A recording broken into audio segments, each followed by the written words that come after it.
Lesson 4. Phrases. I love you. Aloha vau ia oi. Aloha vau ia oi. Again. Aloha vau ia oi. Very good. How does he know? Check for the tapes cleared. Am I disturbing you guys? No, not at all. Hey, come! Do you mind? I'm trying to learn the language. Now that I'm dating Lehu, I want to understand everything she says to me. Yeah, then try skipping to the phrase, not even if we were married. Don't listen to him, Richie. Lehu is a very lucky girl.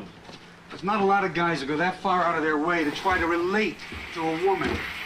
I remember when I was back in college, there was a girl I was so crazy about, I decided to learn to play the guitar just to impress her. I took lessons for 6 months. She dropped out of school. I never saw her again. Why didn't you look her up? I didn't know her name. How could you talk to a girl and not know her name? Who said I ever talked to her? I just admired her from afar. So the plan was what? To just go up to her 6 months later and start playing Jimmy Crack Corn? There's a thing called romance, Marshall. Take lessons in that. Look, I love Lehua. I worship her. I adore her. And I want to prove to her that I really care about her. Not just about her, but about who she really is. Her culture, her people. Oh, who are you kidding, Richie? You just want to get her into the sack. Nothing else has worked, okay?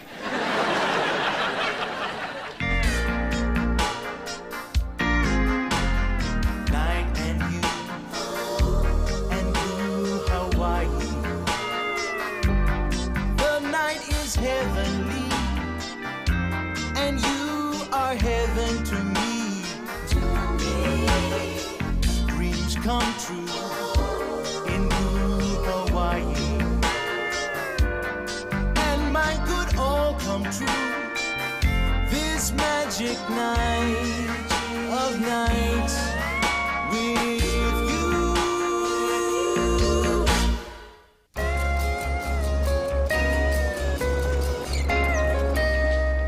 Marshall, I know it's a little early in my pregnancy, but I've been investigating Lama's classes. Well, it's not early for you, honey. To tell you the truth, the night we conceived, I expected you to roll over and start making phone calls. What night of the week wouldn't interfere with you and the guys sitting around and basically doing nothing? Let me see. Guys, how does Thursday sound? Star Trek. Tuesday's better. It's gonna have to be Tuesday. Tuesday it is. Boy, you know, this is really the first time I've thought about it, but I am actually gonna be standing there when my child comes out of your body and into the world. How I wish it was me saying that. It's really gonna be a miracle. I know. Our own little baby. No, I mean me showing up for this thing. Marshall, come on. I'm not worried about you. You are going to be great. Yeah, but what if you're in tremendous pain? I don't know if I can handle that. And doesn't labor last more than a day sometimes? Don't you need your sleep? And there's never any windows in those delivery rooms. And he's off. It's not that I don't want to be there. I mean, what greater moment can a man have than experiencing the birth of his child? On the other hand, if it could just, I don't know, happen differently. Aloha! Can anything compare with the islands of Hawaii? The cerulean blue sky, the beautiful but unpredictable Pacific. You only live once, people. Take it all in. Gee, something stinks. That'd be me. Dad, please tell me you smell that way because you've been fishing. Not just fishing, ma'am. Marlin fishing. You don't just go home and wash off the stench of the noble marlin. You live with it a while. You revel in it. You've just done battle with one of man's greatest opponents. Marlin fishing, huh? Ah. Boy, back when I was a stockbroker, I can't tell you how many days I sat in my little cubicle watching the Dow ticker go by, wishing I was out in the Gulf Stream marlin fishing. Always marlin fishing, huh? Never, gee, this stock's going in the toilet. Maybe I ought to get Marshall out of it. You ever read The Old Man and the Sea? It's Hemingway's greatest book. One man alone, hooked up to the fish of his dreams. He puts me in a company that manufactures phonograph needles, yeah. Now there's an emerging technology. The surface of the ocean bulged and the fish came out. It came out unendingly and water poured from his side. His sword was tapered like a rapier, and he rose his full length from the water and then re-entered it smoothly like a diver. Old Man in the Sea. Very good. Yeah, great. You can quote Hemingway, but he never heard of a thing called a compact disc. Wow. I have never met another person who can recite Hemingway. Oh, we're not alone. There are a few other men on the island, I know. Most of them live like I do, alone. Men's men. We get together every once in a while and do Hemingway-esque things.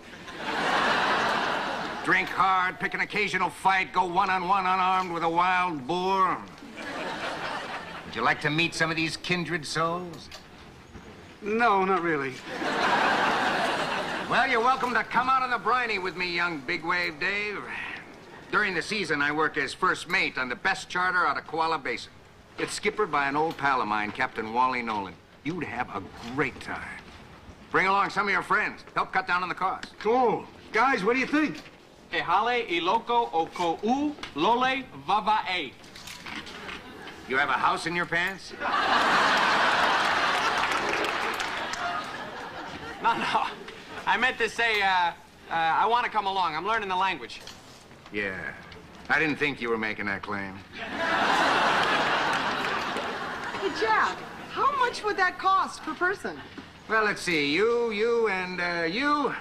That's $100 a man a day to charter. No. She was asking for herself. I don't do boats. Come on, that'll be fun. You don't have to fish, and if you're worried about getting seasick, you can wear one of those patches. You can sit in the fresh air, have a couple of beers, it'll be a day out. Why do I always have to do what I don't want to do? Because otherwise you'd still be in the bedroom sitting in your pajamas watching Underdog. Hey, if it gives me pleasure, what's the harm? Marshall, every time you are dragged, kicking and screaming to do something you don't want to do, you always end up having a good time in spite of yourself. All right, I'll go. But if I'm miserable, you are going to hear about it every day for a calendar year. Sorry, girls. He's mine.